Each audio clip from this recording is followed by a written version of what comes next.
Sterling, I wonder if you might tell us a bit about, who you are and what's important to you. Man, so who am I? Snoop Dogg, mother, do it down.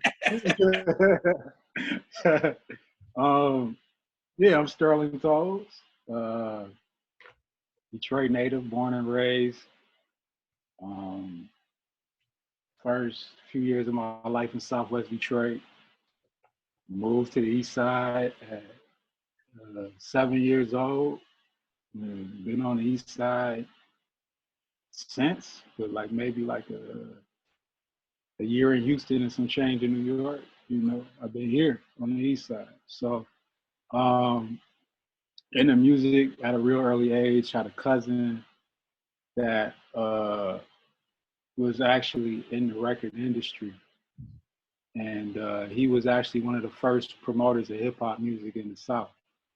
So he was responsible for like the Stetsasonic records, the Mantronics records, the Ice-T records, the Schoolie D records, like all that stuff. He was responsible for moving those around to all the colleges and radio stations in the South. And he parlayed that into a director of marketing job at a lecturer and Cold Chillin', and he was at Def Jam. And so he was in New York, shaking and moving, and would send me like boxes of tapes, T-shirts, posters, like every month, So it's not like now where, you can go on the internet and just hear everything. You could just like put something in, everything's right there. It was like you had to have a physical copy of something to hear something. Yeah.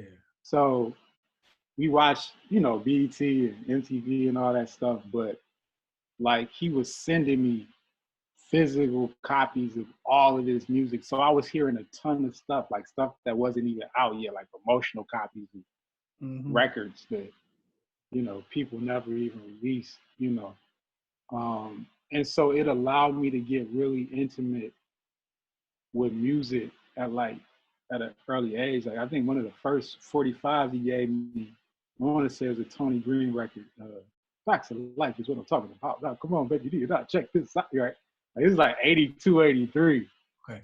So like maybe a little bit later than that, but I'm like a little kid with like records. You know what I'm saying? Which I had a few. So I have my own collection way before that because my father was really into music and noticed I was. And so, I had my own record collection already by a few years old. But by the time I started getting records from him, it was crazy, So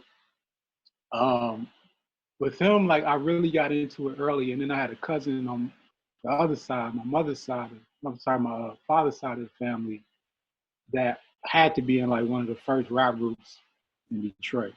So like at this time, like it's not like it is now where everybody rap, everybody got a mixtape, everybody. Back then it was like a novelty to rap. It wasn't a common, typical thing, So, like it was for a while kind of unheard of to be doing that. Like it was like some groundbreaking stuff to be rapping way back then in Detroit, So we talking like 85, maybe 84. Okay. And I remember going to their house and hearing Hard Times or Run DMC and, Sucker MCs. And they had like a drum set in the backyard. Like they was like groundbreaking, right? Like they was on the East Side. We go to their house and like they had a drum set in the backyard. My cousin Marcel would rap. And then like they had like Atari. Like this is like nobody had Atari. It was like, man, they was like mavericks, you know what I'm saying? They had Jerry curls, like they was on the cutting edge of Jerry curls. They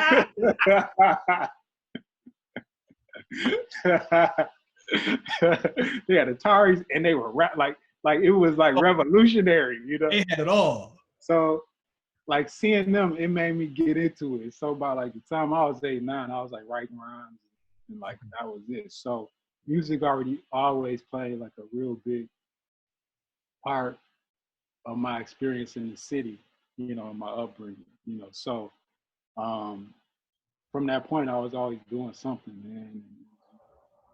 Okay. Yeah, yeah. So what was it about music? Why did you have such an experience with music? What drew you to it? You know what, man? Like, one of my first pivotal moments with music was hearing Knee Deep by Parliament Funkadelic out in front of an apartment building in Southwest Detroit. And it felt euphoric. Like it was still to this day when I hear that, like if I was put on the island the rest of my life and could only take one song with me, it probably would be Knee Deep, believe it or not. I swear. So I just remember, like, it was just like this otherworldly experience.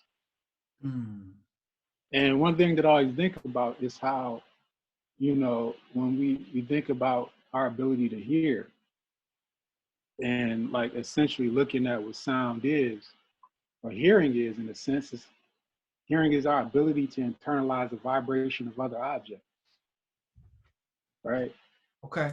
So imagine when something moves, that vibration is internalized by us, and so that vibration is then happening inside of you. So like the vibration of something that is not physically a part of you is now vibrating inside of you.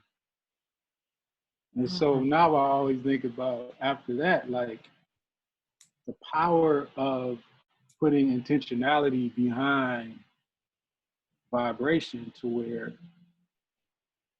when you emote something or express something, that vibration then is in movement inside of someone else, right?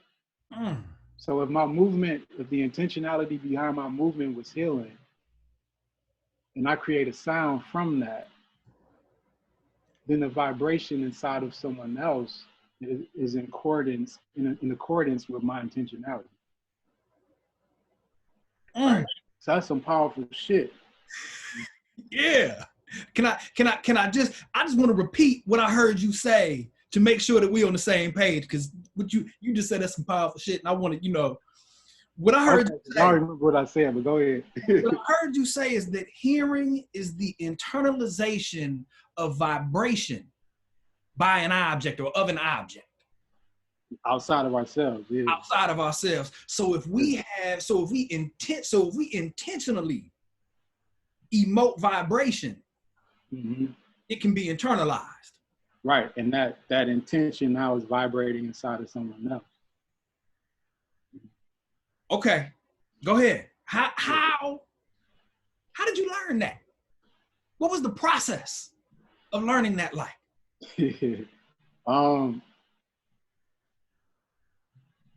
For me, it's like I've always been deeply moved, man, by like, sound and instruments. And I think when I really got into producing, which was about 97, and me, like, I learned through hip hop. Okay. Right.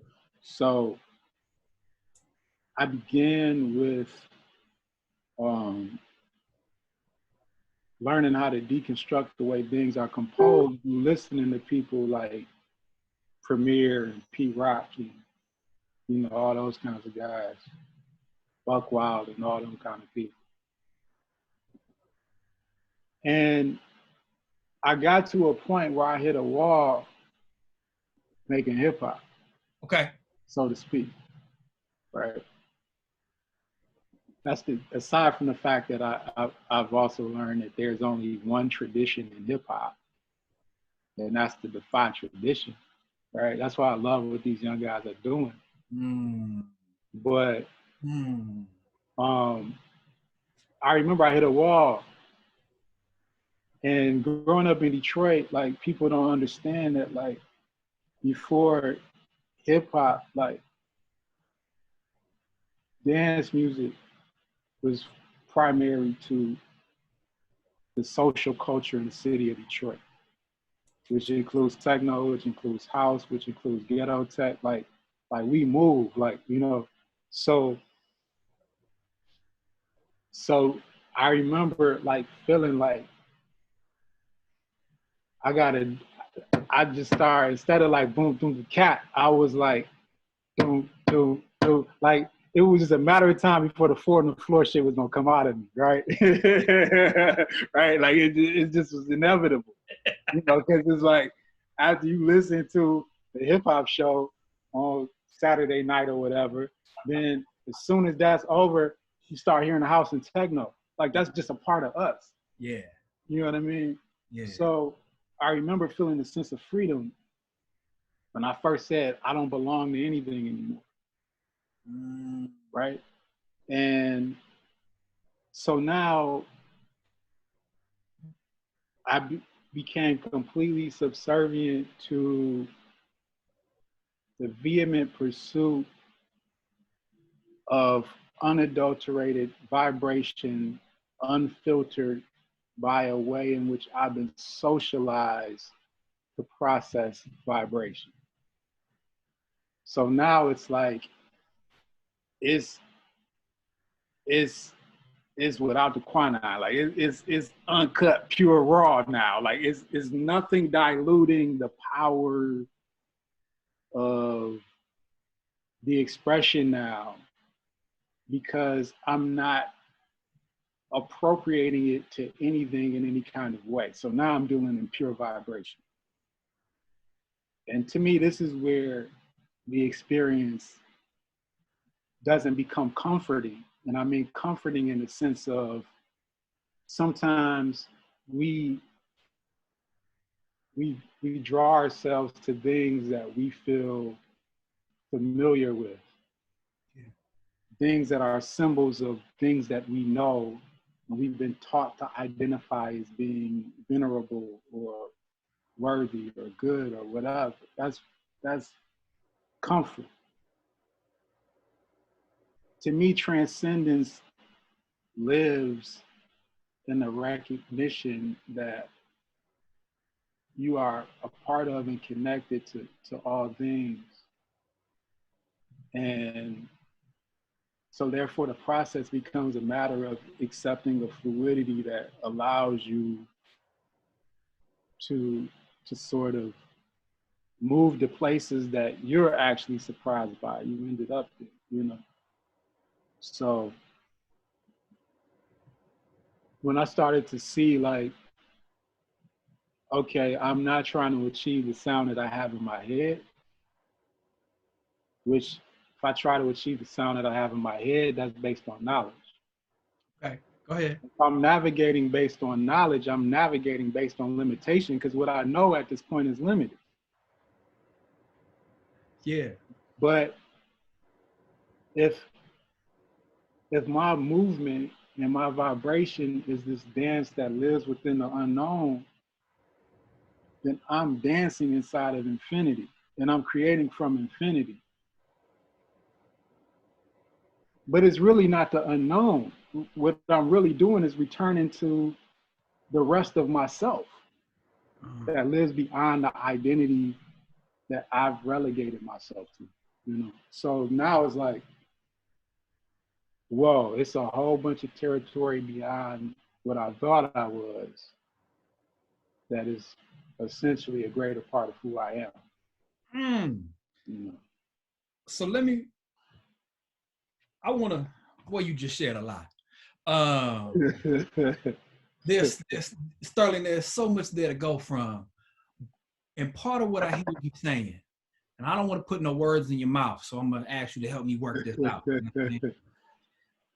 But on the one hand, right, I just heard you say that transcendence comes through the recognition that we are connected to all things. And that if you making music or vibration from a dance that lives in the unknown rather than in your head, you able to transcend the way that we socialize to hear and internalize vibration. Right. And really, right, what I wrote down is beyond the identity that you relegated to yourself. Mm-hmm. And you actually sharing the dance that is in your heart, yeah, rather than in your head. Is that a fair? Yeah, absolutely. Okay. Absolutely. Because Okay. we can read things literally, and then like there's a language within the print. You know, it's like the spirit is reading in between the lines.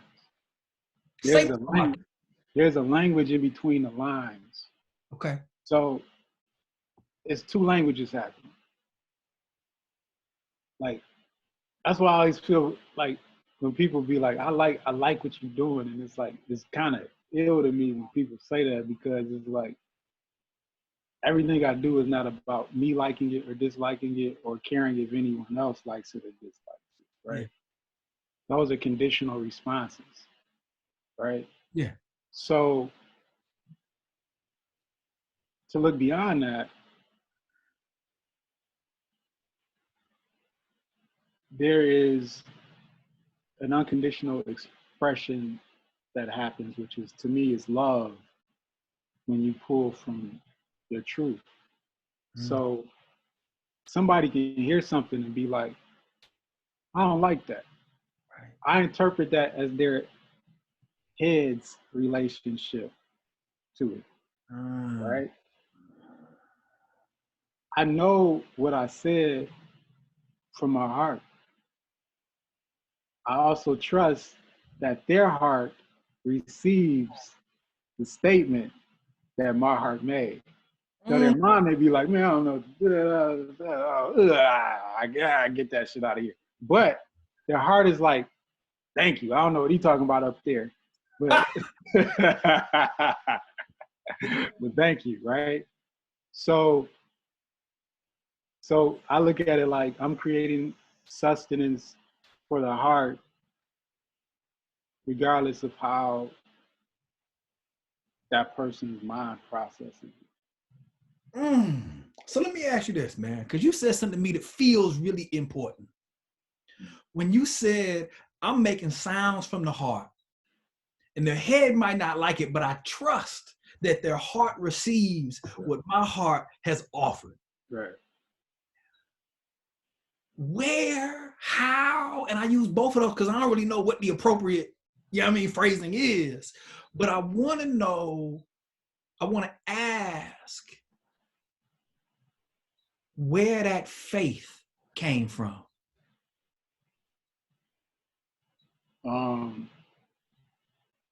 It came from like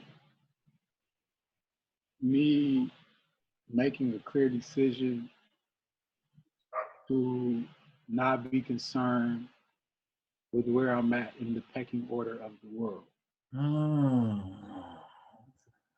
Can you say more about that? Yeah. I'll give you an example. I was just talking about this stuff today. Like, somebody asked me, like, how did I get to this place where, like, I just don't seem to care about what people think about what I do.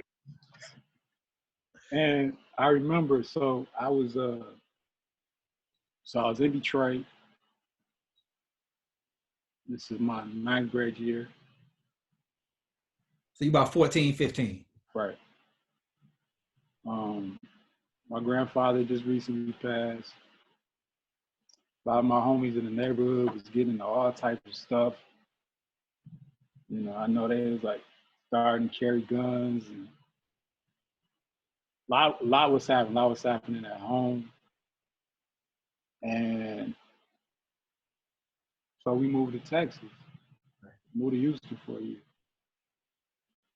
Moved to Houston right when my Mom Playing Tricks on Me comes out, right? Like, literally, they was playing that shit like 5, 6 times in a row on the radio, man. Like that, and they play Ain't No Future in Your Front, and then they go back to playing Mom Playing Tricks on Me, right? So I'm in Houston at this time. And it was like a year of like a lot of internal processing. And two, like I was always in Detroit. And so it was like my first time kind of like being a fish out of water, where culturally it just felt so like culturally it's the opposite of Detroit. Like it's the polar opposite. Like, you know, and so we come back to Detroit my 11th grade year. And so where I went to school, Cass Technical High School, which is like, you know, Cass is, Donald Byrd went to Cass. Yeah. Diana Ross went to Cass. Yeah. Big Sean went to Cass. Lily Tomlin, I think, went to Cass. Like, Yeah. Cass is, you know, some big stuff. Yeah. But it's a college prep high school. Right. So basically you choose a major. Okay. So my major that I had chosen in the 9th grade was commercial art. Okay. But since I moved and went to Texas, I missed a whole year of arts programming. So I come back in the 11th grade, right? And I'm looking at all these kids that got all these gadgets and know how to do all this stuff. And I'm like, oh, snap, like I'm behind for real, right? I went to my counselor and I was like, hey, you got to put me in business or something. Like, you got to move me. He was like, nah, it's too late. So I felt stuck, right? So I'm like, I got to stay in art. So I go back and I said to myself, you know what? It don't matter if I'm the worst person in this department. I'm going to love what I'm doing. Like, this is about my joy. If I pass, that's great. But I'm just going to find joy in my creativity. Because that's all I got at this point. You know, like I wanted to hoop and the hoop thing wasn't working out. And I want playing sports. I want playing baseball. And like, I'm just going to find joy in just making art. And then it was crazy because like, so at CAS, it was like all of our assignments were basically like contests and stuff. So it was like money involved. So like you win the contest, not only you get an A, you may get $1,000 for like winning the contest, right? Like it was, so next thing you know, I'm just enjoying what I'm doing. I start winning this contest and that contest, and like all this stuff started happening just when I like completely submitted to joy. And then I was like, oh, this shit works. There's a functionality to joy. Wow. So I start realizing the more I just immerse myself in joy, the more things begin to blossom. And so I was like, okay, I'm sticking with this shit. This is what I'm doing now, you know? And that's what I've been doing since. You've been able to do that since 14 or 15, since the 11th grade. Yeah, I've been on that same road. And I didn't took, you know, I take the turtle route to get to a lot of places. Okay. But I also know that we can be in a car going 100 miles an hour on the freeway, you know, hurtling through space to get to our destination as quickly as possible. And then we get to the destination and then we get out and we like, great, I'm at the outcome. Where's my gift? And the universe is like, it was everything you missed on the way to the outcome. Right? Yeah. So Yeah. the turtle is wise enough to be slow enough to know that the gift is everything that is slowly examining as it moves through life. So I'd rather be a turtle than a jaguar. You know what I'm saying? Yeah. So, damn. Okay. So with that, man, this idea that the gift is not the outcome. Yeah. Everything that contributes to the outcome, everything we see on the road to the outcome. Yeah. You said to me a week ago last Friday about, and I'm paraphrasing, I don't remember the exact words you used, but you said something about the importance of turning towards the darkness rather than only heading towards the light. I'm wondering, one, if you can just talk about that more generally, but also how might turning towards the darkness rather than the light be related to the importance of focusing on the journey rather than just the destination or the outcome? Does that question make sense? Yeah. Okay. I'm a firm believer, and this may sound crazy to some people. Everything is perfect. It's not perfect for our comfort. It's not perfect for the patronizing of our conditioned sensibilities. It's perfect for the development of spirit.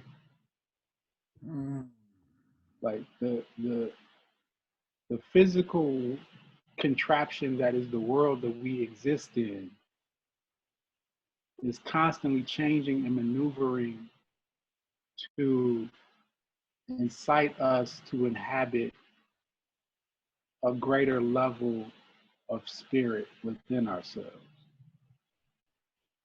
So darkness is just the equivalent of our inability to see how the moment benefits us. So if darkness is only there because I'm not allowing myself to be as bright as the universe is requesting for me to be, then I can't see as a result of my own dimming of my spirit.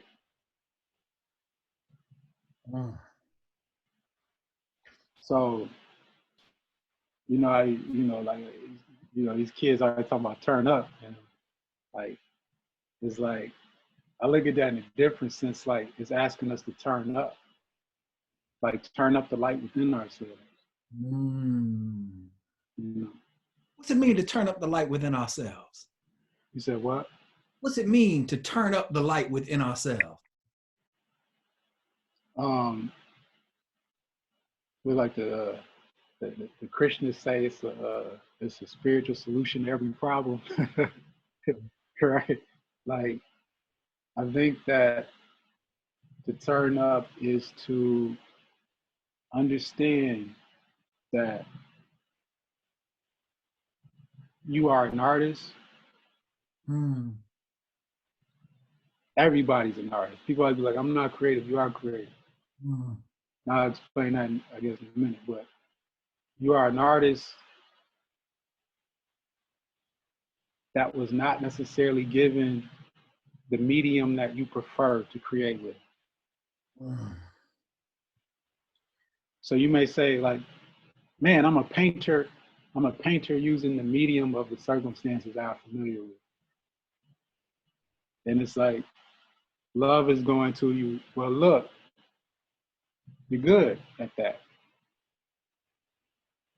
But I'm going to give you these circumstances that will be your medium for you to sculpt the reality that's way greater than you were willing to settle for. Whew. And that's, that is the inhabitants of spirit, And to that, and I was just thinking about this, and I return to this thought often. Like, part of the quandary is still, we think about things that connect us to everything sometimes, and we think about being greater than ourselves. And I think a lot of times at best we look at ourselves as being spiritual people, right? To me, that's false. Okay. It's false because it's you're still saying the matter of what you are, the noun of what you are is limited. Because you're saying person, I'm a part, I'm a person. A person has a beginning and an end. It's finite. So if spirituality or spiritual represents infinity, is like I'm infinitely limited. Yeah. Right? But at the end of the day, you're still saying you're limited. Right? And I look at it more like we're personified spirit. The matter of what we are is spirit. The what we are is spirit. This lifetime is just one limited personification of something that is infinite. But we're not that, we're the infinite. Yeah. Ain't no birth or death. Mm. This is just a stage in the process. You know what I'm saying? So to me, from that vantage point now, everything I experience in this lifetime is all good because I know it's all there to assist in the development of my spirit that will always continue to thrive and live. To develop and grow. Develop and grow. Right. Yeah. Huh. Okay. Thank you, man. Thank you. That's a beautiful, two things. Just objectively, that's a beautiful, narrative on what it means to be a human being that you just laid out. That warms my heart. It also is a beautiful segue to the next thing I want to ask you about. And I want to switch gears a little bit, but stay rooted in this process. I love this notion that we are all artists who were not given the medium that we prefer. And our task is to craft with the medium that we get, create and to grow and to develop. Right. And so, today is the 52nd anniversary of the assassination of Martin Luther King. Mm-hmm. And the day before, so 52 years ago yesterday, he's given a sermon / speech, I never know what it is, in Memphis, to striking sanitation workers. And at the, and at the end of it, he's talking about, I might not get there with you, but we as a people will make it to the promised land. And he says, but it doesn't really matter to me now. I just want to do God's will. And he says it in a way where I get chills every time I hear it, because what I hear in that is similar to what you were saying about the creative force behind music. This is not about me registering in people's heads. This is not about me making things that people will intellectually like. Right. It's about a calling that's deeper than that. And by being true to what's in here, by making music with my heart, I trust that I will connect with the hearts of others. Right. And I hear King saying something very similar when he says, it doesn't really matter to me now. I just want to do God's will and make my contribution towards us as a people. Right. Promised land. Right. But he begins that speech. He begins it. I'm gonna just read you this first sentence. If I was standing at the beginning of time with the possibility of taking a general and panoramic view of the whole human history up to now, and the Almighty said to me, Martin Luther King, which age would you like to live in? He goes on to say, I would take my mental flight by Egypt. I would go through Greece, wouldn't stop there. I would go to Rome. I'd see the Roman Empire and all of that. but I would see I would see Lincoln sign the Emancipation Proclamation and watch the enslaved black workers walk off a plantation into their freedom. And he says, but I wouldn't stop there. Strangely enough, I would turn to the Almighty and say, if you allow me to live just a few years in the second half of the 20th century, I would be happy. Now that's a strange statement to make because the world is all messed up. The nation is sick, trouble is in the land, confusion all around. That's a strange statement. But I know somehow that only when it is dark enough, you can see the stars. I'll read that one more time. But I know somehow that only when it is dark enough, you can see the stars. And I see God working in this period of the 20th century in a way that men, in some strange way, are responding. Something is happening in our world. Masses of people are rising up. And whenever they are assembled today, whether they're in Johannesburg, South Africa, Nairobi, Kenya, Accra, Ghana, New York City, Atlanta, Georgia, Jackson, Mississippi, or Memphis, Tennessee, the cry is always the same. We want to be free. And another reason that I'm happy to live in this period is that we have been forced to a point where we're going to have to grapple with the problems that that men have been trying to grapple with through history, but the demands didn't force them to do it. I started with that, so I'm gonna read it once more. Another reason that I'm happy to live in this period is that we have been forced to a point where we're going to have to grapple with the problems that men have been trying to grapple with through history, but the demands didn't force them to do it. Survival demands that we grapple with them. Men for years now have been talking about war and peace, but now no longer can they just talk about it. It is no longer a choice between violence and non-violence in this world. It is violence or non-existence. And I want to ask you,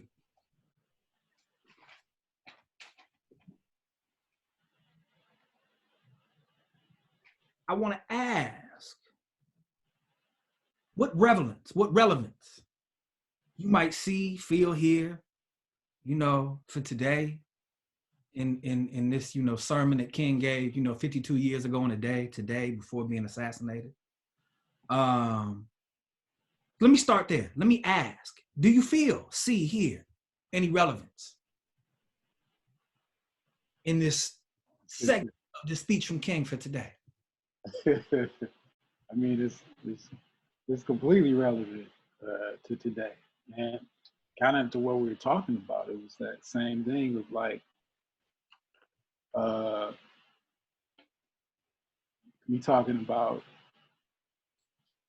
creativity in my process, like the promised land, like I always say, the promised land is the process, we want to just get to the outcome. We want to get to equality. We want to get to this. We want to get to that. But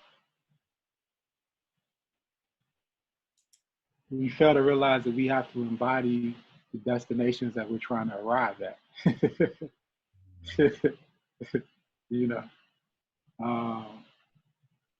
So, for me, I think to what he was saying, like, this is an opportunity in this, like this is the perfect space to really re-examine our relationships to each other, to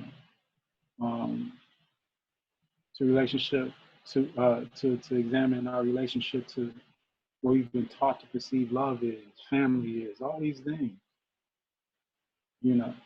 and because the reality of it, and kind of pointing to what he was saying, the reality of it is just that we're constantly reacting to the world,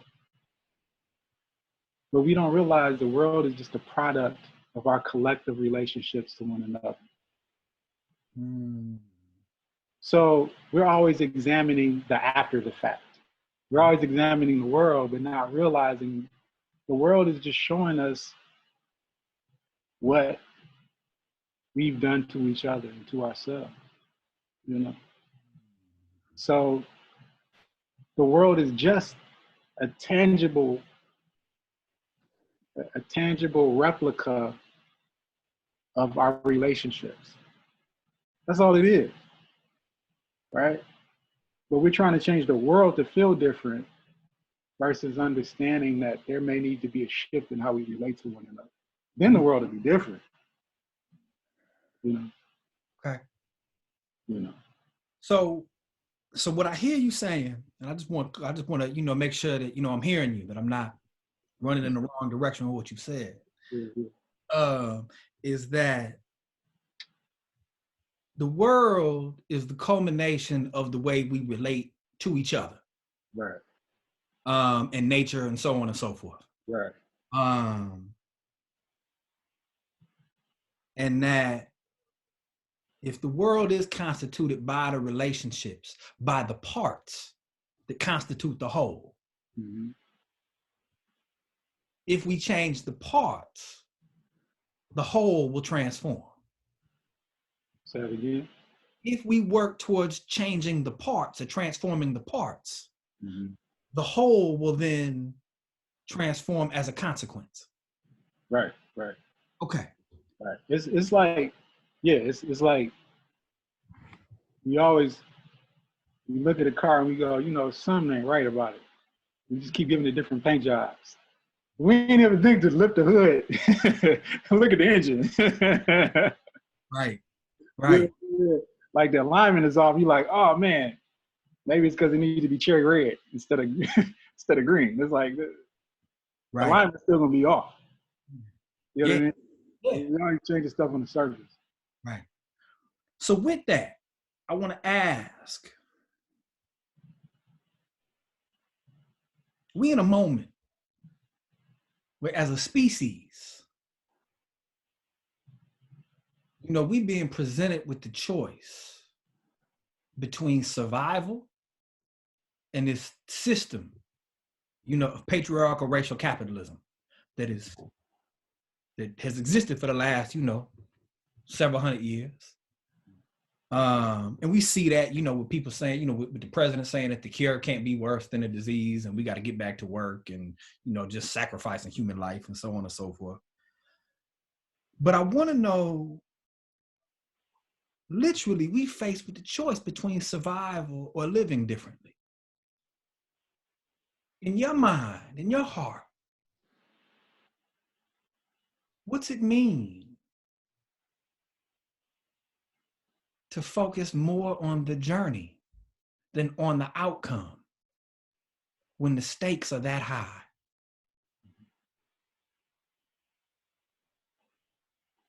The thing is, it's like the stakes are high because we haven't been paying attention to the journey all along, right?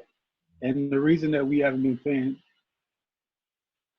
any attention to the journey is because we have to get to the outcome quickly.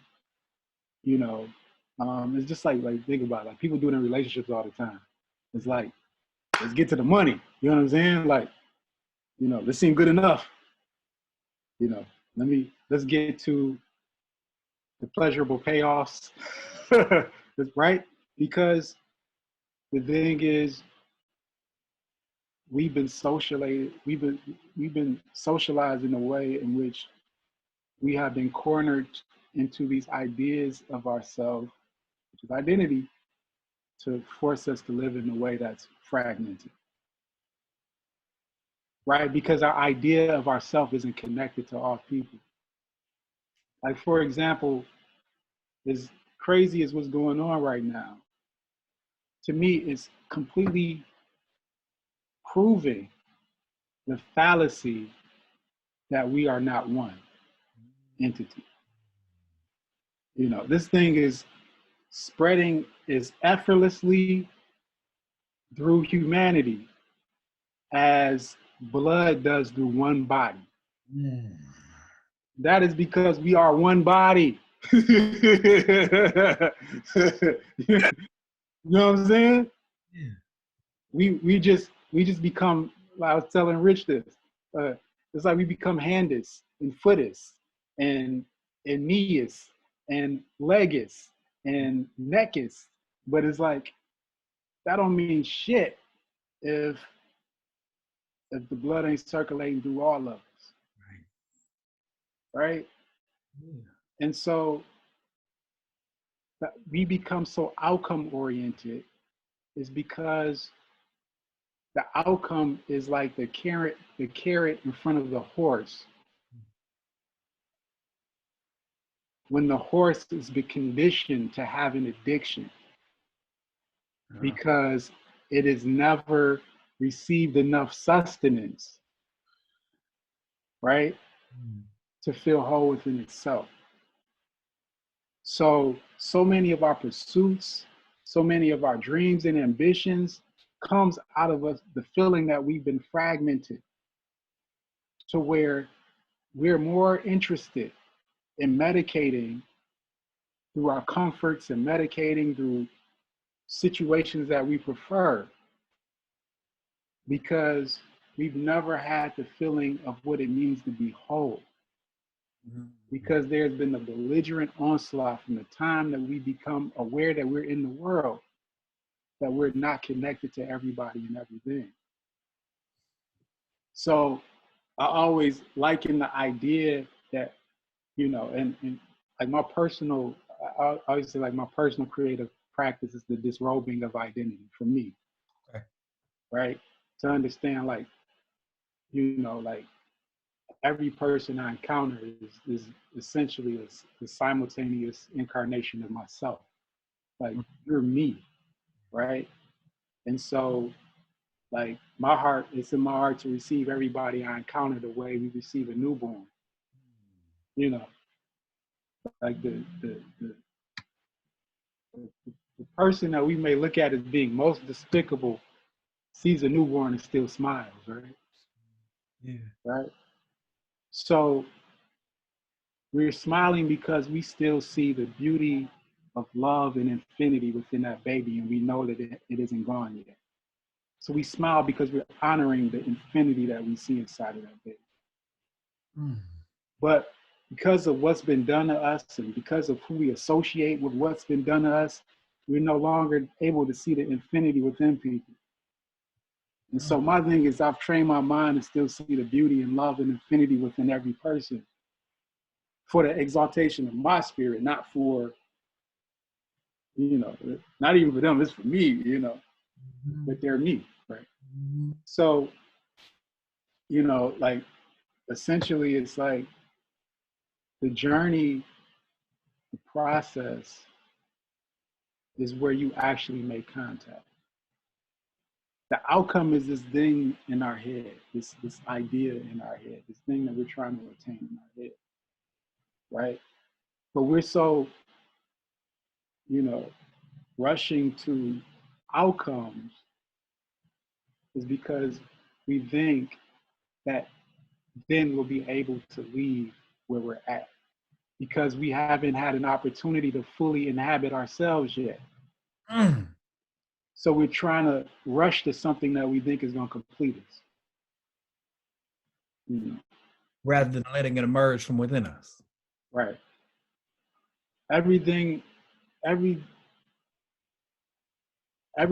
in you to be complete in this moment. You know? There's nothing on the outside of you to ever achieve. Because whatever you achieve, get, have, obtain, whatever, this is where, like, again, when King was talking about, he was making contact with the freedom in himself, regardless of what the circumstances were beyond himself. Right. It doesn't really matter to me now. It don't matter.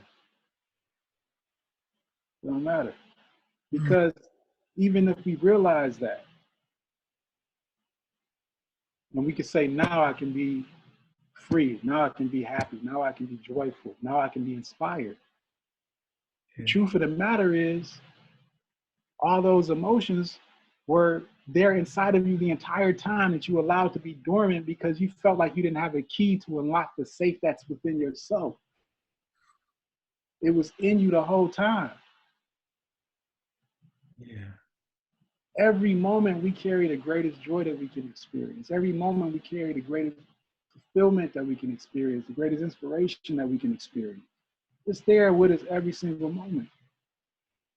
But we've been conditioned to believe that we don't have the key to unlock something that we already own. And then and this is the way consumerism and capitalism works. It's like, I'll sell it to you. Right. Of course you don't have it. Right. I'm gonna sell it to you. Right. So with that,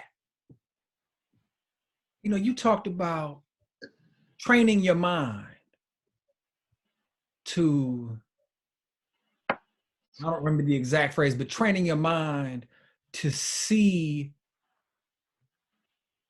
yourself in others and be received like, like a newborn, like, and like an infinite, like an infinite human being. And then you talked about the key to unlock the safe that was in yourself. Now it seems to me, and I love this idea that you said that the stakes are as high as they are. We have to choose between survival and extinction, because we've not paid any attention to the journey up to this point. All we've seen is the outcome. Mm-hmm. Now, after having said that, Sterling, you went on to talk about having trained your mind to see yourself and others, and therefore treat them in ways that are loving. You talked about unlocking this safe within inside yourself. I want to ask how you learned to do that. Where did you find the key to unlock the safe within yourself? And I want to ask that question because it seems to me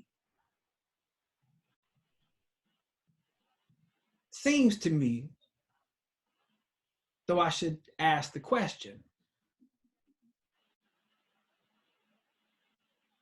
what's required of us if we are to collectively and culturally begin to focus more on the journey or the process than the outcome?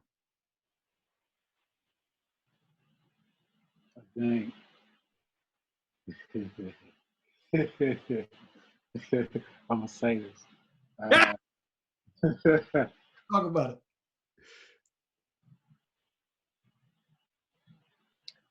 I think the outcome, or the concern for the outcome, sometimes can seem very important when we've let go of our commitment to healing. Now, I'm gonna ask what you mean by that. It's easy to run from this moment. It's easy to attempt to run to a particular destination when it hurts to be still.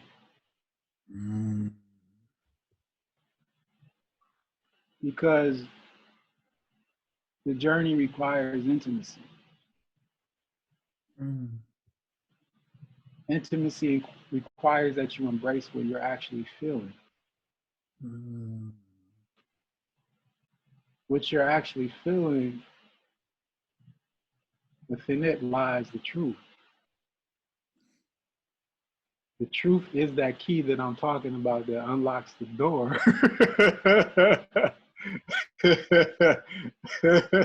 to the safe. Right? Yeah. Because we can't get away from the truth, even when we try. Because that's the thing. Think about it. We are facing extinction collectively because we fear extinction personally. Right? You silly. Ooh, go ahead. So our collective reality is the culmination of our personal truths. We've been so concerned with preserving ourselves at the expense of other people, right? That now we have to look in the face of the truth of how we function personally. All of us. Mm. You know? Mm. Like, will we even be in this position if we function with optimal care and love of one another in a way in which everyone else's well-being means as much to us as our own, our families, or our children? Right, right. Now with that, and I'm gonna personalize this because I'm gonna ask you to do the same thing. There were periods in my life, Sterling, and there have been periods in my life. You know, I think about in particular my romantic relationships. I'm about to have fun now. Go ahead. Where, up until the time I was 29 to 30 years old, Mm-hmm. I did not know that loving someone meant thinking of them more than I thought of myself. I didn't know that intellectually. And I was so scared that my needs wouldn't be met, that I couldn't treat people in ways that were rooted in thinking of their needs more than my own desires. And that to me is, I had to heal from the wounds of my childhood, Right. to be able Right. to see me in you. Right. And that for me looked like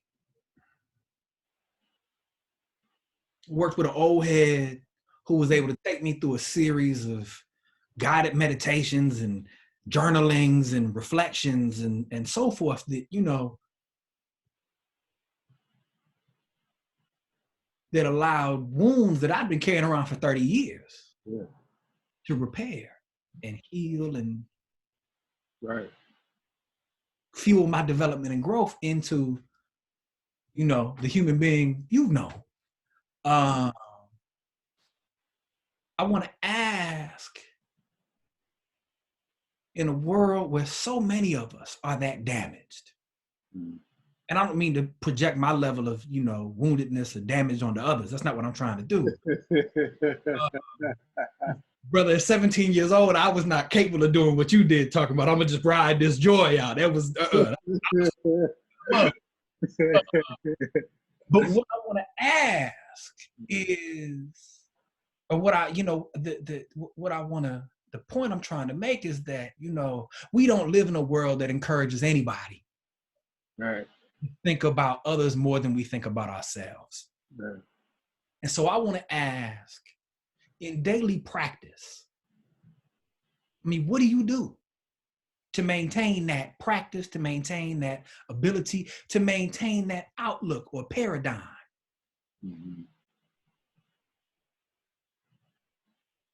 Intimacy. Say a little more, please. Showing up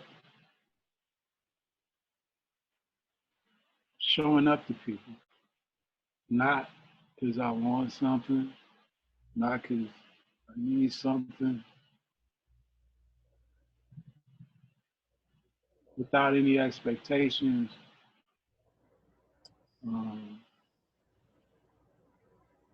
Showing up to show up.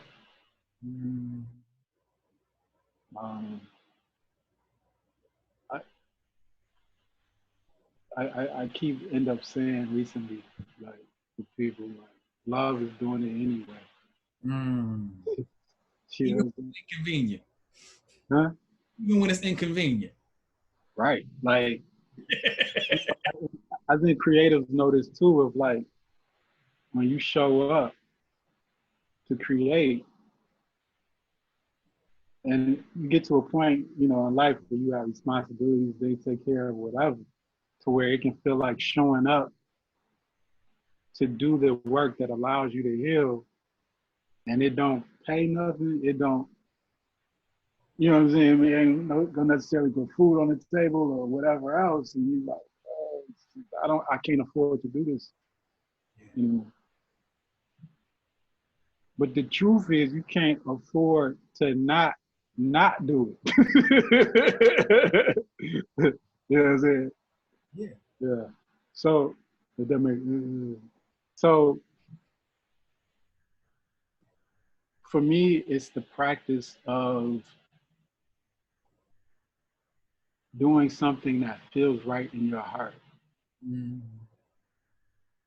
even if it seemingly may run the risk of you not meeting your needs. That's where courage comes into play, right? To show up to something that feels like sustenance for your heart, even when it seems like it may threaten the sustenance for your belly. You know what I'm saying? But it's amazing though, because when you still show up,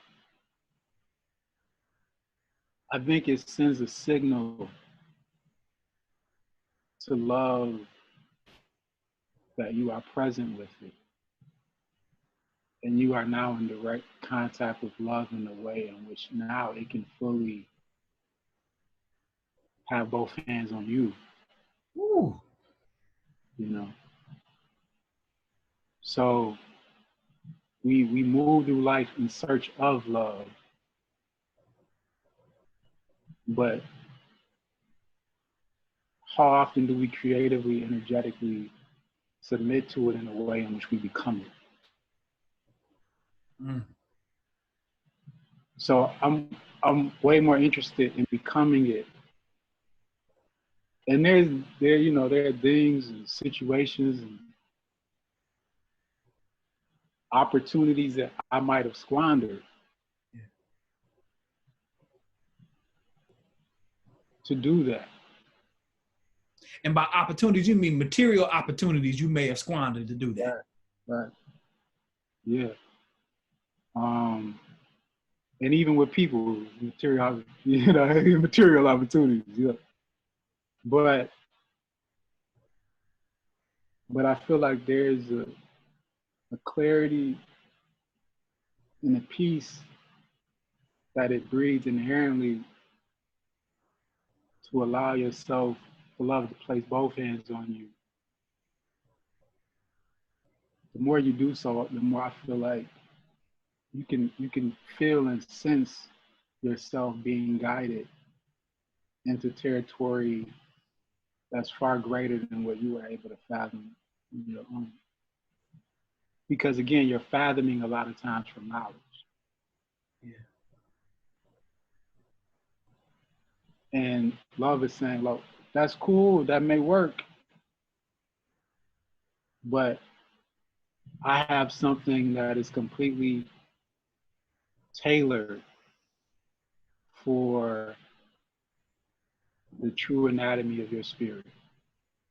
A lot of us can easily wear realities that don't fit quite right. Right. So Sterling, what's it mean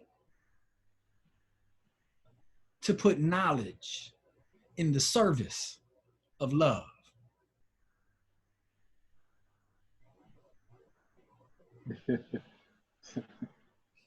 I think we can a lot of times use the knowledge to put it in service of ourselves. Real easily. I mean, and it's understandable. That's my default, Joe. Like, I mean. But I feel like it's so funny. Like, knowledge, to obtain it, right?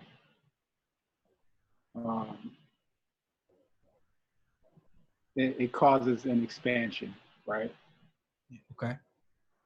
But to receive it, it's like we're condensing everything that happens physically beyond it, right? Like any book you read, any song you hear, anything is the condensation of information to be internalized, right? And kind of what I was saying earlier too, like, and within the text of that, there's a whole bunch of spiritual information that's in between the lines of all that stuff too, that's internalized. So we're constantly contracting the outer to expand the inner. Mm-hmm. But think about the eventuality of, like, say for example, you do finally obtain all knowledge, right? Think about it. So if we're constantly condensing the outer to expand the inner, at the point in which we maximize expanding the inner, mm-hmm. we become everything. So the truth is that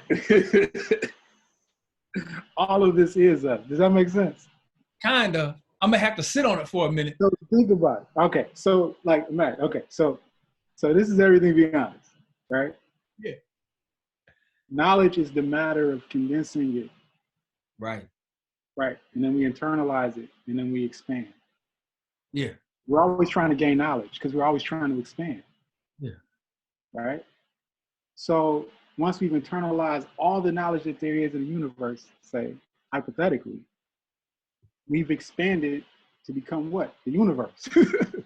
So I'm saying, like, the potential, the deepest understanding is that we're already everything. Yeah. You know? Yeah. But we're looking at it from the perspective of being separate. So it's like, damn, there's so much more to know. Right. Like, do you ever thought about doing something that you may want to do or get into, and you'd be like, damn, I don't know enough to do it?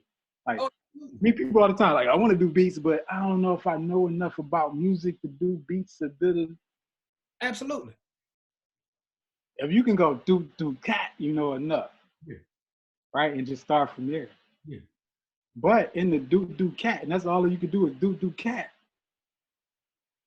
Still in the process of creating, there's still, I think, the totality of your heart is still can be embedded inside of that little do cat. Right? You know. And so again, somebody could go, man, all that is a do cat. That's whack, right? But the heart goes, wow, I'm receiving his whole life story in that do cat. Yeah. You know. So yeah, it's like we're everything, and I know that's broad, but like it's beautiful at the same time. You know? Absolutely. Yeah. I mean, what I hear you saying is that when we show up as our spirit, by default, we're gonna do. But when we show up as our spirit, by default, we're gonna spiritualize knowledge. Right. Yeah. So let me ask you.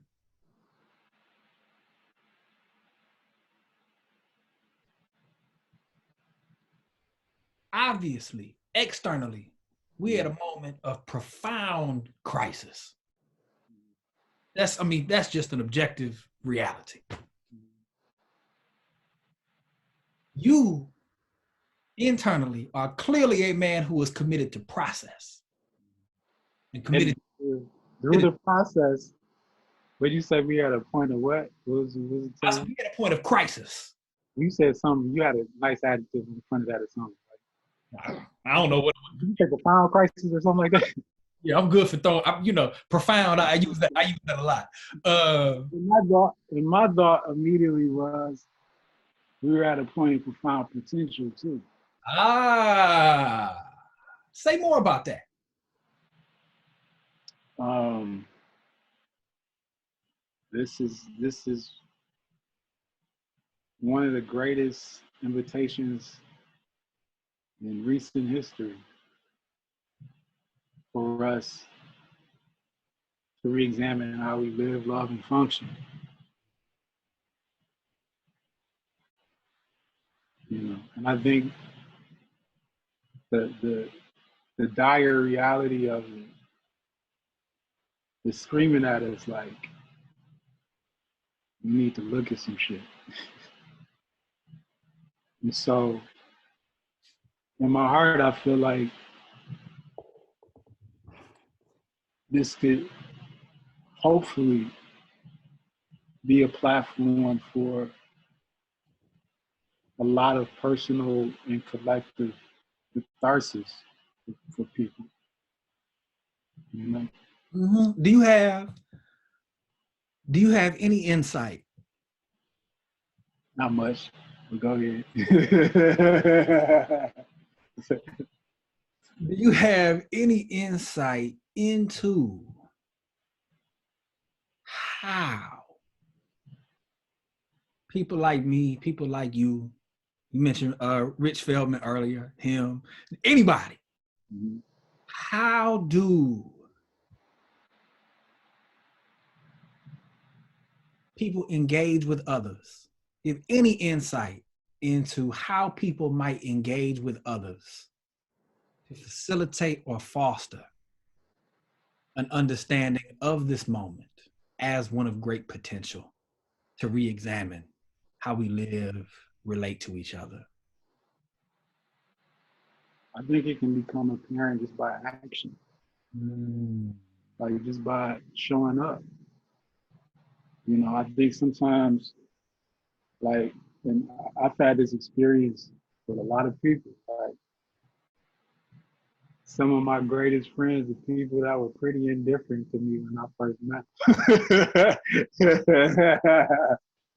You know what I'm saying? Or like, and they'd be like, "Damn, man, yeah, I was an asshole to you when I first met you. I ain't even gonna lie, you know." Right? And you know, my thing is like, even if the flower is like, "The hell with you," you still water it. Yeah. Mm. And next thing you know, it's steady. It's starting to blossom towards you, though. Like you know, like Yeah. hey, you know. Yeah. So, so I would say to that, like, seeing every person that you encounter as a flower within your garden, right? Mm. Um, Yeah. we in a drought, Right. so Right. water that shit.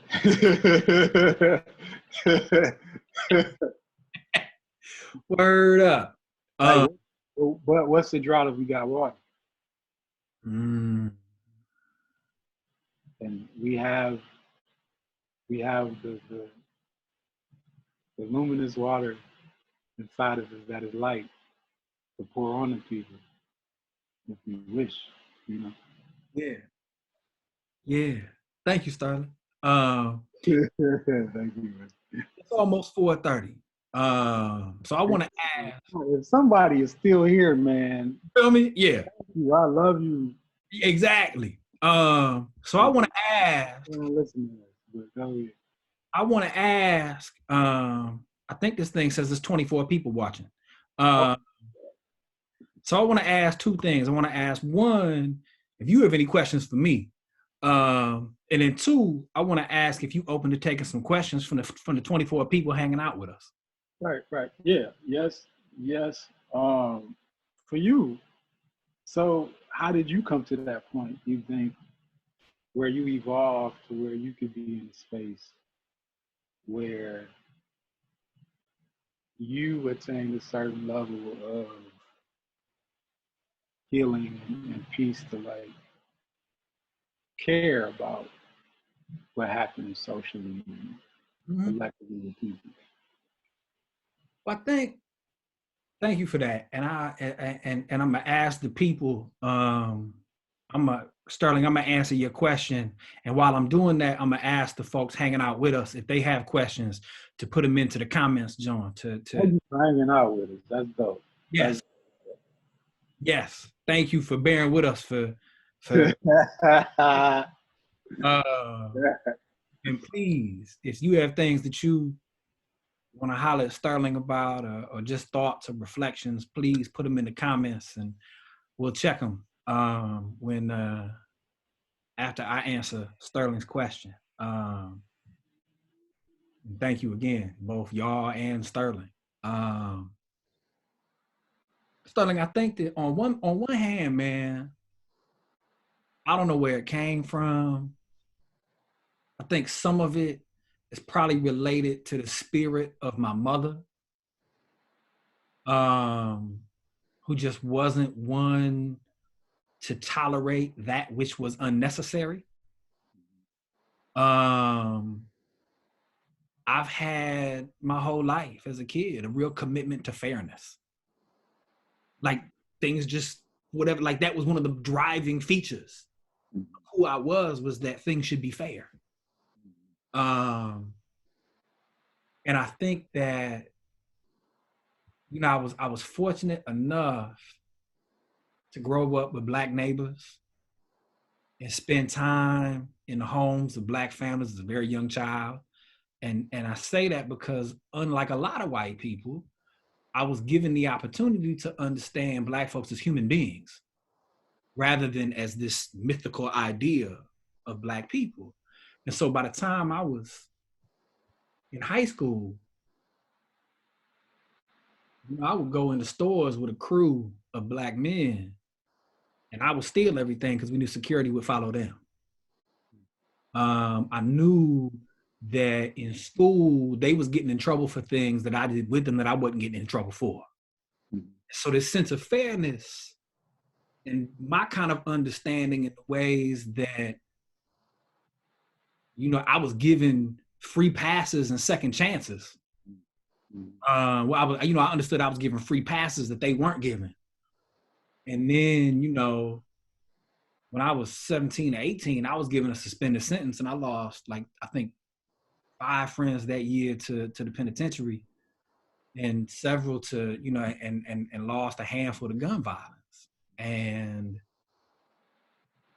I felt motivated. I knew that those dudes that got locked up should have gotten the second chance I was given.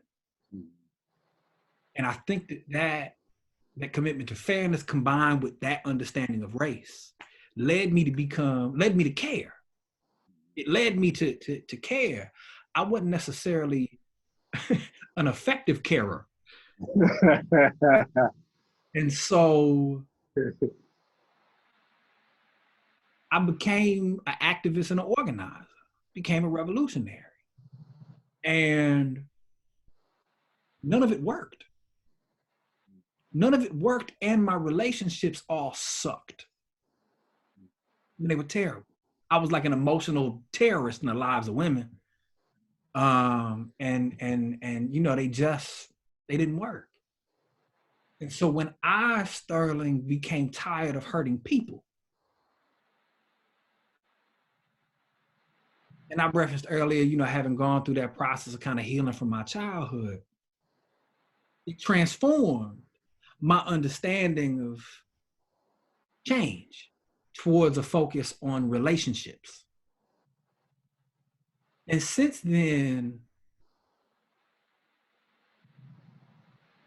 I'm still growing into a consistent ability to humbly claim and share the gifts I've been blessed with.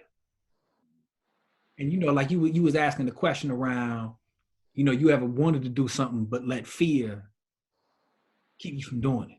At this point in my life, I still have that fear, but what's different is that I do it anyway. And the fear, it is what it is. It's just part of being human. Today, I'm able you know what I mean, to do what it is that my heart is telling me to do in spite of the fear. Right. You know what I mean? Because like you, I understand that when human beings, or I believe, when human beings show up as our spirits, Mm-hmm. sharing the gifts that we have to share, amazing things happen. Absolutely. Amazing things happen. Yeah. Like similar to, you know, like you were saying, far beyond our ability to know what's going to happen. Mm-hmm. There's a spiritual phenomena Right. that happens when people when people get together as their spirits Mm-hmm. and practice love and share those gifts. Absolutely. And so it's, you know what I mean? It's I think I've answered your question. It's been a long process, man. Yeah, yeah. And it still continues. You know what I'm saying? I'm scared every day and I keep moving. Mm-hmm. That can be a good thing, though, right? Absolutely. Well, I mean, similar to what, you know, I mean, this idea that the journey itself is the gift. You know, I need to be reminded of that. I would tell you. Crazy. You know what I mean? Like, you know, I always had this thought, like, imagine if it all ended today and you were able to come back for one day. It would be the best day ever, even if it was the worst day. You know what I'm saying? You'd be like, man, a dog pissed on me, car splashed water on me, somebody came up to me and cussed me out. It was great, right? Like, because it was experiential, right? Like it was something, you know. And it's the same way we watch a movie. It's like we can watch a movie and it could go through real low points, but we continue to watch it because we know no matter what we seeing, we're gonna be all right. You know what I'm saying? Yeah. And that's the thing. It's like you're gonna be all right.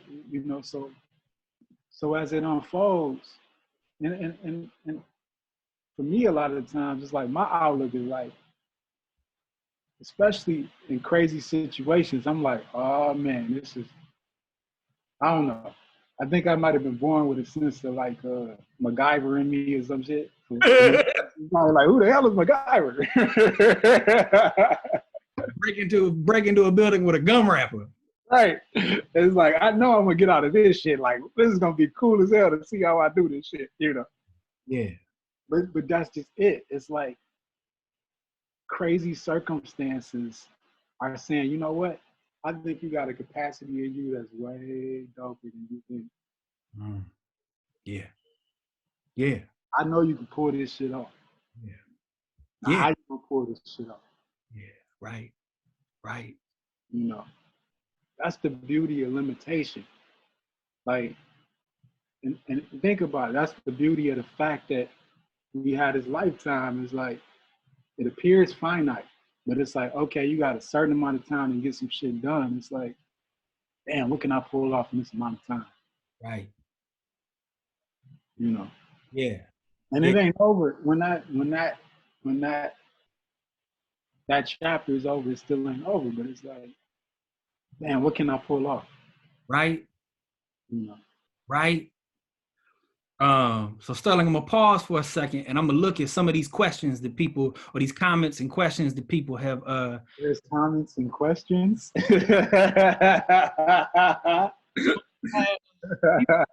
They've been over 40 comments over the last. When is this over? People seem to like it. People seem to like it. And so I'm looking for questions.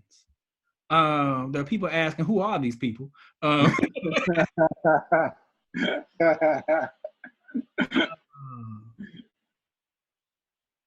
are lots of people, a lot of people who are quite, man, yeah, there are lots of folks who are very impressed with, who are quoting you. That's real meaningful. I'm kind of disappointed. I don't see no questions. And not that I want you and I to answer them, but I know it's other folks out there with a profound level of spirit embodied brilliance that I'm trying to hear from. But it is what it is. So, brother, with that, Yeah. you giving the people an hour and a half of your time. I thank you on behalf of myself, Visionary Organizing Lab, and the 24 or so people who've been hanging out with us for the last 2 hours. I thought we were gonna talk about music, man. We were. Well, I did mean to ask you one more question about music. That, you know, all that we had been talking about led me down another path. Ask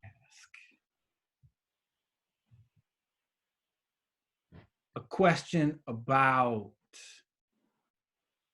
given the moment we're in. Oh, there are? Hold on a second, Sterling. Amaka just told me there are questions, but I can't figure out where they at. You got to forgive me.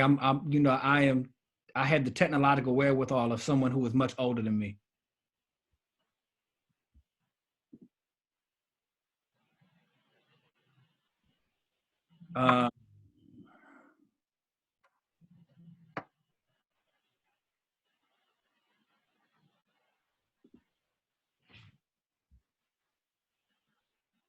Okay, here we go. Brother Sterling, this is from somebody named Cortland Butts, and I'm just reading them from the top. Brother Sterling.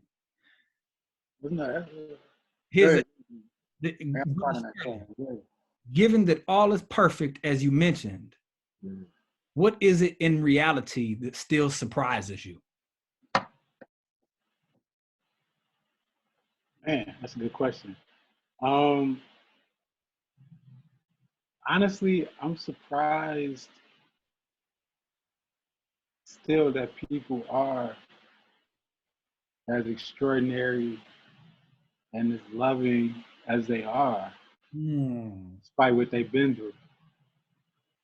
You know, like, I've worked with youth all the time. I'm like amazed at how grounded they are, how centered they are. Like, I was talking to a kid a few years back, and we were doing this project because I do art therapy with youth. And so part of the project was like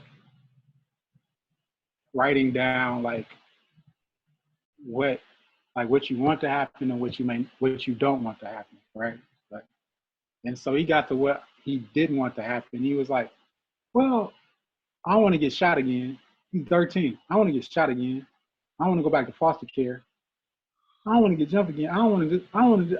It's like, wow, but, and I'm looking at him, it's like his spirit is still so whole and he's still so like happy and like just upstanding and just beautiful. And I'm constantly just surprised and appreciative of how so many people been through some very real things and still create beautiful art, still help people, still love people, still do so much, you know, that constantly is sustenance for me, man. Like to see people that you know what they've been through, you know what's gonna happen, and it's like, even if it seem to be a small gesture, like you knew how much it took for them to do that, and they did it. Yeah. You know. Yeah. That's incredible, man. Yeah. You know. Yeah. Thank you, Sterling. So the next question here is from someone named Maya Weiss.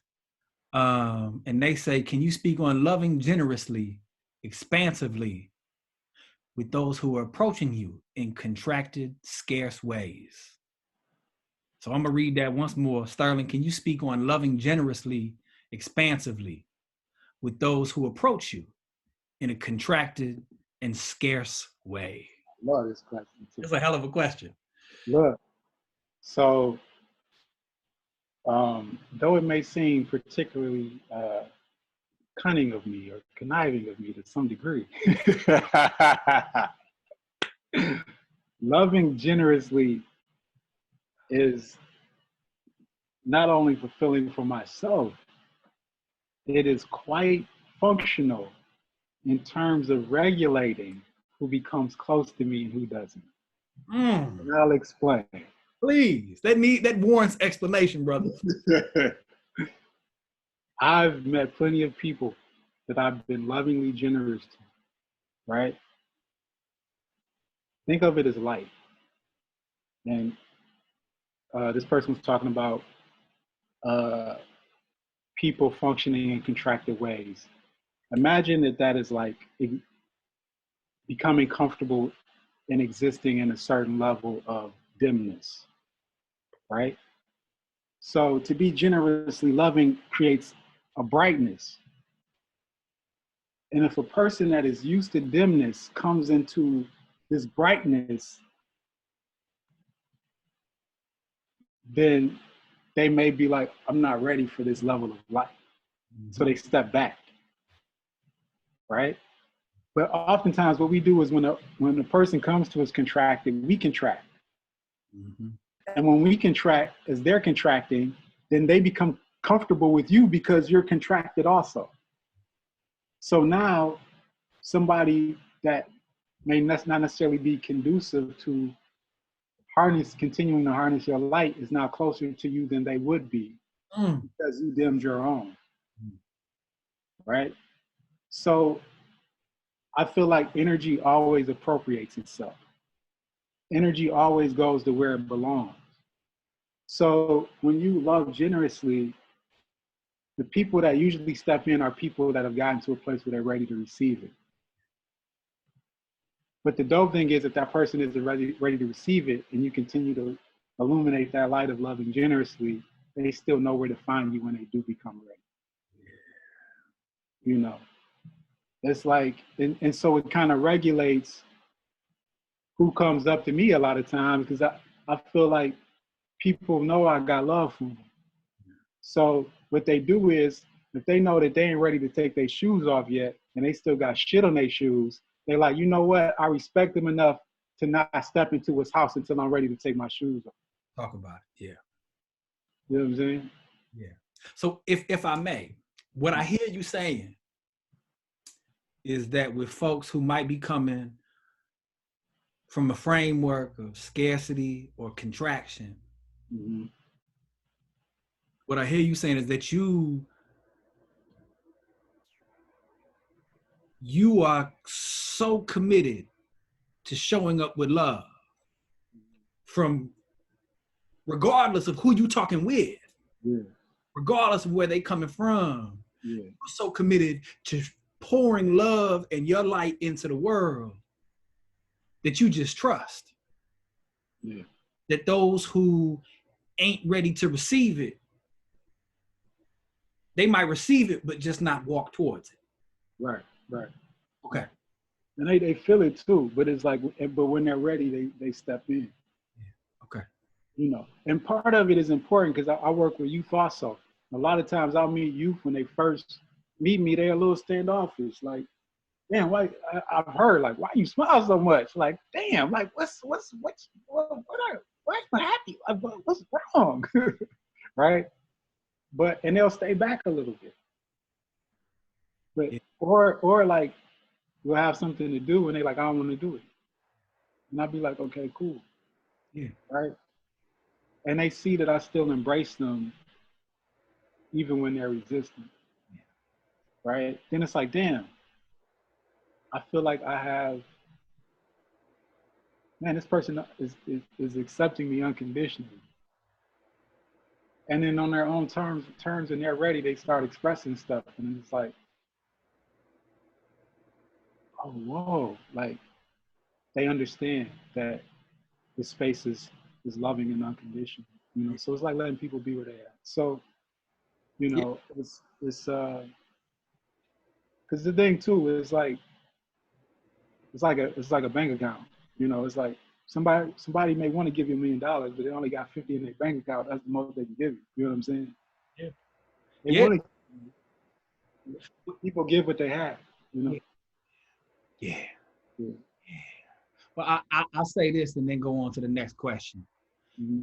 I remember, and I think, you know what I mean? I think, God, older people saying to me, you know, when I was 18, 19, 20, man, I was angry. You know what I mean? I was angry. Um, and I was just not a very nice, I didn't show up very nice.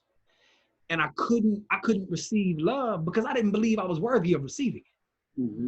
Mm-hmm. And I remember older people saying to me, let us love you until you learn to love yourself. Mm-hmm. And that's what I hear you saying is parallels what those old folks said to me. Yeah. That's such an important thing to hear. Yeah.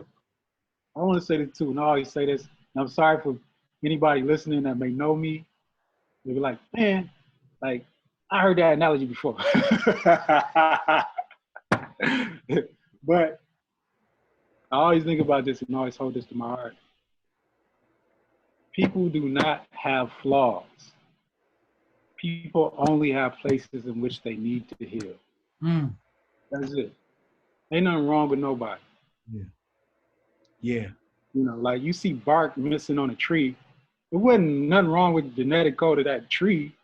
The environment did that to the tree, right? Mm. Perfect. Yeah. The tree didn't break its own branches and tear the bark off of it. You know what I'm saying? The environment did that. Yeah. Oh, thank you. Oh, yeah, the environment did that. Nature had the intention of that tree having optimal beauty. It was, you know, it was people around and did that shit to, you know. Yeah. Yeah. I believe in the optimal beauty of people, regardless of what their circumstances, of course, find out. Mm. Yeah. Thank you, Sterling. So we got another question here from Justina. Justina, forgive me if I mispronounce your name. Camiel Grayman. And they mentioned, Sterling, you mentioned what is it that I can pull off in this lifetime? And they asked for both of you, what would you like to pull off in your lifetime? So Sterling, I'm gonna start with you. And ask, what would you like to pull off in your lifetime? Okay. What's the? I don't know. It made me think of the CL Smooth line. Hmm. He's like, I shoot for the stars, and even if I miss, um, something like I still put a bullet hole in Mars or something like that. Something like But that. Yeah. but yeah, like thinking beyond. So, what I would love to pull off in this lifetime, um,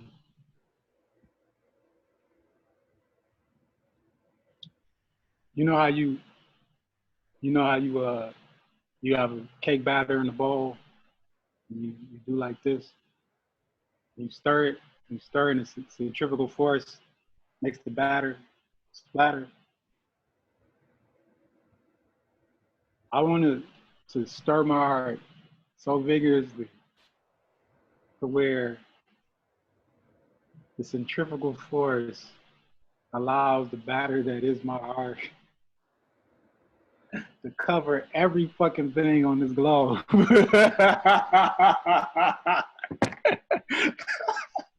But everything is covered in the cake batter Yeah. of my of of of of of of, of, of my love. You know, Yeah. I'm in good space. So, you know, to be able to like completely um disrobe of anything that hinders my ability um to love. I'm really like,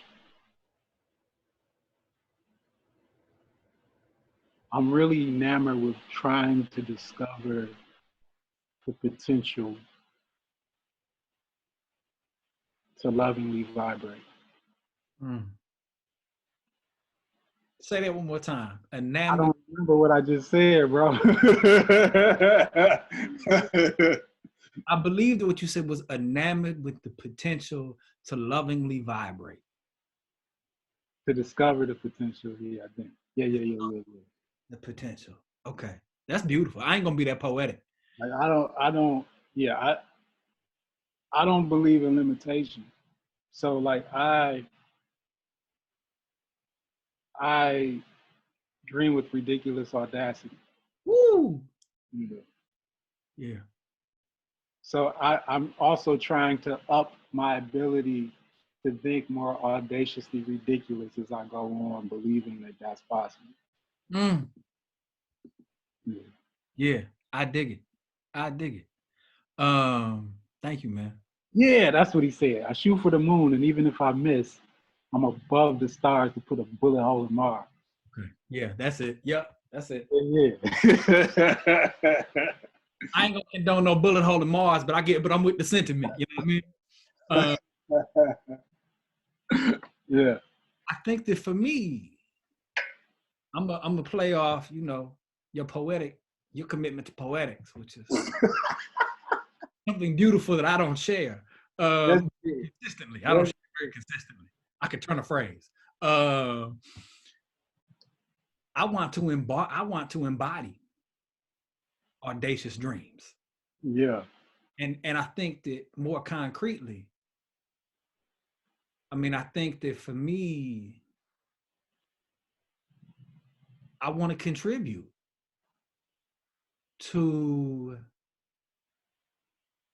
creating space for us collectively to grow into understanding that this moment of deep crisis and potential is an opportunity for us to facilitate the emergence of a system and historical civilization that can be guided by love, sustainability, and a commitment to upholding the dignity of all life. And by all life, I mean human life, nature. Right.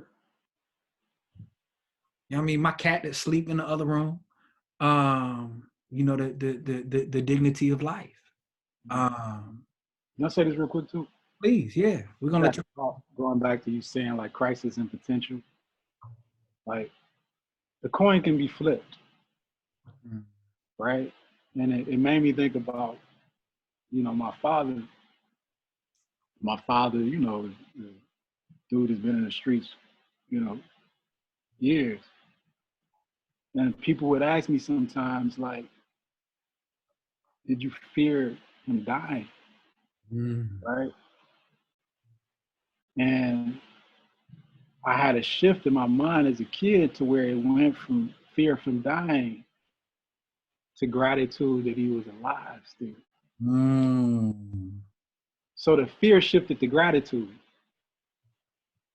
because the circumstances made me go, wait a minute, like this could be gone at any moment. This could be taken at any moment. Yeah.